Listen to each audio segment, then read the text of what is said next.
Hello दोस्तों, स्वागत है आप सभी का too scary Hindi horror YouTube channel में। और आज मैं फिर से लेके आया हूँ कुछ भूतों की सच्ची डरावनी कहानी। उम्मीद करता हूँ आपको ये स्टोरीज पसंद आए और आप ये स्टोरीज आगे भी शेयर करें। तो चलिए बढ़ते हैं हमारे कहानी की तरफ। मेरा नाम अर्पिता सिंह है। मेरे पापा आर्मी में है, इसीलिए उनकी पोस्टिंग जगह जगह होती रहती है। एक बार पापा की पोस्टिंग आसाम गुवाहाटी में हुई थी। आर्मी में फैमिली वालों को रहने के लिए आर्मी की तरफ से ही क्वार्टर भी मिल जाता है, इसीलिए पापा को भी एक क्वार्टर भी मिला था। हमें जो घर मिला वो घर बहुत ही अच्छा था। मुझे तो बहुत ही पसंद था। तब मैं क्लास 8 में थी और देखते ही देखते वो एक साल बीत गया। सब कुछ ठीक ही चल रहा था। उन दिनों मेरी समर वेकेशन पड़ी हुई थी और मेरी एक कज़न भी कई हफ्तों के लिए रुकने के लिए हमारे यहाँ आई थी। हम दोनों ने 4-5 दिन खूब मस्ती की। फिर एक रात मुझे नींद नहीं आ रही थी, इसलिए मैं मेरे दोस्तों के साथ फ़ोन में फेसबुक पे बात कर रही थी। मैं अपने बेड पे लेटी हुई थी कि अचानक मुझे पायल बजने की आवाज़ सुनाई दी। और वो किसी नॉर्मल पायल की आवाज़ नहीं थी। बिल्कुल आज ऐसा लग रहा था कि बड़े वाले घुंघरू बज रहे हैं, जैसे कि कोई घुंघरू पहन के चल रहा हो। पहले तो मैंने ज़्यादा ध्यान नहीं दिया, क्योंकि आवाज़ घर के बाहर से भी आ रही थी। फिर वो आवाज़ मुझे धीरे धीरे हमारे घर की गैलरी से आने लगी। उस वक्त मैं बहुत ही ज़्यादा डर गई, क्योंकि टीवी में मूवीज़ में ये सब देखना अलग बात है, लेकिन ये सब जब रियल में होता है तो हालत तो बहुत ही ख़राब हो जाती है। लेकिन फिर वो आवाज़ जैसे अचानक से आना शुरू हुई थी, वैसे ही अचानक से ही गायब हो गई। अगले कुछ दिनों तक यही सिलसिला चलता रहा, लेकिन वो आवाज़ गैलरी से आगे नहीं आती थी। लेकिन फिर एक रात वो आवाज़ गैलरी से होते हुए मेरे बेडरूम तक आ गई। मैं डर के मारे काँप रही थी।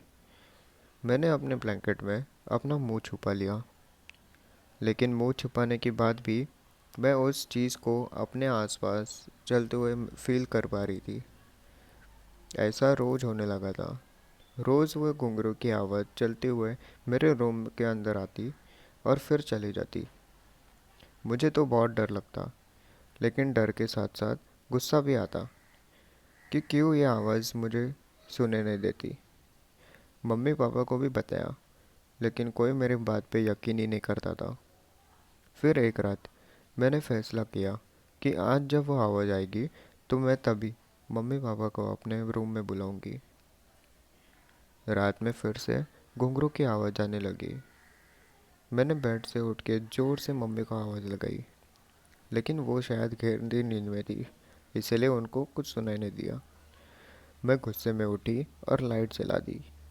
लाइट ऑन करते ही मैं मम्मी के रूम की तरफ जा ही रही थी कि किसी ने मुझको इतने ज़ोर से धक्का दिया कि मैं सीधा दीवार से गिर के टकराई। मेरी नाक से खून निकलने लगा। फिर भी मैं किसी तरह मम्मी के रूम में आ गई और मम्मी को उठा के उनको बताया, लेकिन उन्होंने फिर भी मेरे बात पे यकीन नहीं किया। बोले कि उनको शायद किसी कीड़े की आवाज़ सुन ली है, लेकिन मुझे पता था कि वो आवाज़ किसी कीड़े की तो नहीं, बल्कि किसी घुंघरू की है। हर रात ये सब होने लगा। शाम होते ही मेरे दिल में डर आ जाता, लेकिन मैं कुछ कर भी नहीं सकती थी। फिर एक दिन मैंने नोटिस किया कि घर में तुलसी सूख गई है, जबकि हम रोज़ उसे पानी डालते थे। ऐसा लग रहा था कि घर में कोई तो बहुत ही बड़ी मनुष्यता आ गई है। धीरे धीरे मुझे भी उस आवाज़ की आदत पड़ गई। फिर एक रात हर रोज़ की तरह हर फिर से आवाज़ आने लगी, लेकिन मुझे डरने लग रहा था। मैं बेड पे ही लेटी हुई सोने की कोशिश कर रही थी। मैं लेटी ही थी कि मैंने महसूस किया कि कोई मेरा ब्लैंकेट खींच रहा है। मैंने ब्लैंकेट को ज़ोर से पकड़ लिया। वो जो भी थी मेरे ब्लैंकेट के नीचे करने की कोशिश कर रही थी, लेकिन मैंने ऐसे नहीं करने दिया। और अचानक मेरा ब्लैंकेट गुब्बारे की तरह फूल गया। उस वक्त मैं ब्लैंकेट के नीचे डुबकी हुई थी। मैंने ब्लैंकेट को हाथ भी लगाया, लेकिन वो बिल्कुल फूला हुआ था। मुझे गर्मी लगे लग रही थी। मैंने सांस लेने के लिए जैसे ही अपना मुंह बाहर निकाला तो ब्लैंकेट अपने आप नीचे हो गया।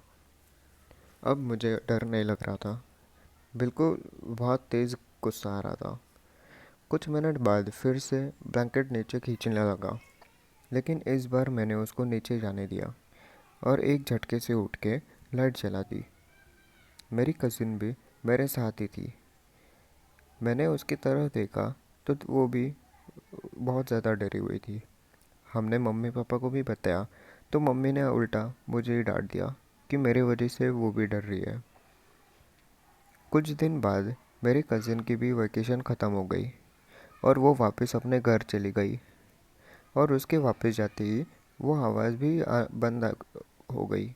सब कुछ पहले जैसा नॉर्मल हो गया था। मैं तब छोटी थी, इसलिए ज़्यादा कुछ नहीं समझ आता था। फिर कुछ दिन बाद पापा की पोस्टिंग नागपुर, महाराष्ट्र में हो गई। वह भी सब कुछ नॉर्मल था। वहाँ से कुछ वेस्ट बंगाल सिलीगुड़ी में पोस्टिंग हुई।